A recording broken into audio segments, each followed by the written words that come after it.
De acuerdo a la Administración Nacional en el Tráfico, en el 2008 más de 274 muertes fueron causadas donde más de una persona tenía un porcentaje de alcohol de 0.01% o más. Han pasado más de 21 años desde la caída del muro de Berlín, pero hoy en América el candidato republicano por el Senado para el estado de Alaska, Joe Miller, ha propuesto la idea de construir un muro similar a este.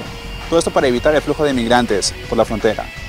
And finally, all the voters will have to wait until November 2nd to find out if the state question 747 will actually pass. Would you like to tie a blue ribbon on our tree for us, please? It's for Child Abuse Prevention Day.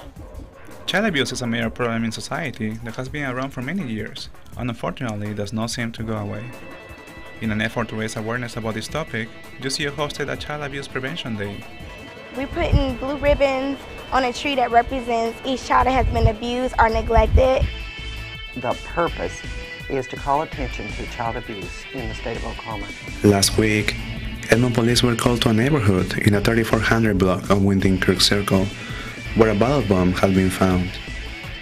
These bombs have become a local danger, which can start in a simple place like a kitchen, since they are made from common household materials, such as vinegar and baking soda, and are usually put in a soda container. En el 2009, más de 108,000 niños fueron víctimas de abuso, de acuerdo al Departamento de Servicios Humanos de Oklahoma, lo cual representa una diferencia de 5% con respecto al 2008. Fue el último viernes que la señora Mary Roberts fue vista por última vez en este restaurante italiano, antes de ser encontrada muerta a orillas del lago Arcadia. According to the National Highway Traffic Safety Administration, in 2008, 274 total deaths were caused where at least one driver had blood alcohol content of 0.01% or above. This is why the Harding Prep located in northwest Oklahoma City did a simulation of drunk driving for their students in order to raise prevention in the future. We had students from UCO Nursing come and do their Grim Reapers project, which is based on their statistic that every 15 minutes someone is involved in an alcohol-related accident. In the race to the Congress for the state of Oklahoma, there are 4 candidates, but one of these is also running against 35 years of Republican representation. Let's meet the Democrat Billy Coyle. I was born here in Oklahoma City, raised here in Oklahoma City, and went in the Marine Corps when I was 18 years old. Nobody asked me to go, I went in. And I just got out of my chair and said, you know what, I'm going to run for U.S. Congress and put someone up in Washington that has the heart and the passion for Oklahoma. UCO welcomed two-time Pulitzer Prize winner and Oklahoma City native Anthony Shadid, who now works as a Baghdad bureau correspondent for the New York Times. At 15, I thought this is the greatest job in the world. I mean, I can keep learning about different things, go to different places, understand, and keep learning. Shadid delivered his presentation, Consequences Not Intended, Reporting on America's War in Iraq, where he shared his experiences on reporting in Iraq with the public. People come in there to try to identify their lost son or their father, often, sometimes daughter, sometimes sister. And I knew right then that that was the story I wanted to tell. I wanted to follow that family from the moment they found their relative and follow to the end. With the November 2nd election coming up, voters try to determine who will have their vote, and websites such as SoonerPoll.com help analyze who's ahead in the race, and it also predicts the winner. According to this website, one of the state questions that shows a clear winner is 747. What 747 is asking voters in November is to approve term limits for the rest of the officers, from lieutenant governor all the way down to corporation commission. Según el mexicano Jorge Bustamante, relator de la ONU y los derechos migratorios, muchos países del mundo consideran que los inmigrantes son criminales y que la única medida de control es la detención. It was last week when Edmond police was sent to the neighborhood or the 3400 block of Winding Creek Circle, where a barrel bomb had been found. According to the latest U.S. Census Bureau report, the poverty rate in Oklahoma is 12.9%, but organizations such as Volunteer and Learning Center at UCO and Breakfast in Boulevard are doing something different to promote poverty awareness with the 2010 Shackathon. The Shackathon started last Sunday, and participants made teams of 5 to 10 to live in these shacks.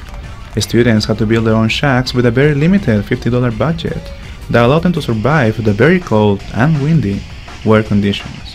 But students like Chris May believe that experience is worth it. It's a surreal experience. It really is a surreal experience. You forget how good your life is until you do something that's way out of character. Today you might think that we're in Germany, maybe somewhere in Munich or Berlin, but in fact we're a bit closer to where you guys are, Choctaw, Oklahoma. Let me introduce you guys to the 2010 Oktoberfest in Choctaw. For 20 years now we've been doing an Oktoberfest. It started out as a small Oktoberfest right next to the restaurant, and it has evolved into what now, with a big pavilion and 30,000 square feet of other tents, to a 40,000 people festival.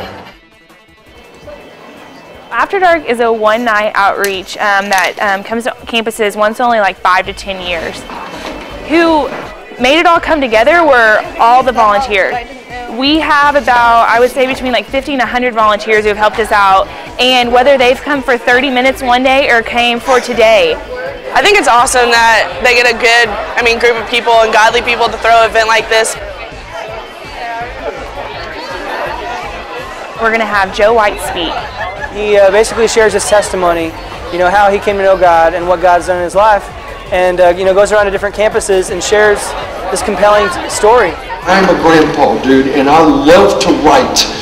And once a month, I'm going to send you an email, and I'm just going to encourage your socks off the way I do my kids, who are your age and older. Para aprobar la reforma migratoria se necesitan 60 votos en el Senado y 218 en la Cámara de Representantes. En ese momento los demócratas cuentan con 56 asientos, pero nada garantiza que esto se mantenga igual después de las elecciones de noviembre 2. Reportando desde Edmond, soy Bedoya, con News Central. Toda la gente demócrata se encuentra esperando con muchas ansias los resultados que serán presentados a las 7 de la noche. Reportando desde el Crown Plaza Hotel, Martín Bedoya, con News Central. Reporting from Edmond. Reportando desde la ciudad de Oklahoma. Reporting from Oklahoma City. Reportando desde la ciudad de Edmond, this is Martin Bedoya. Martín Bedoya, Martín Bedoya, Martín Bedoya, con News Central. Con News Central.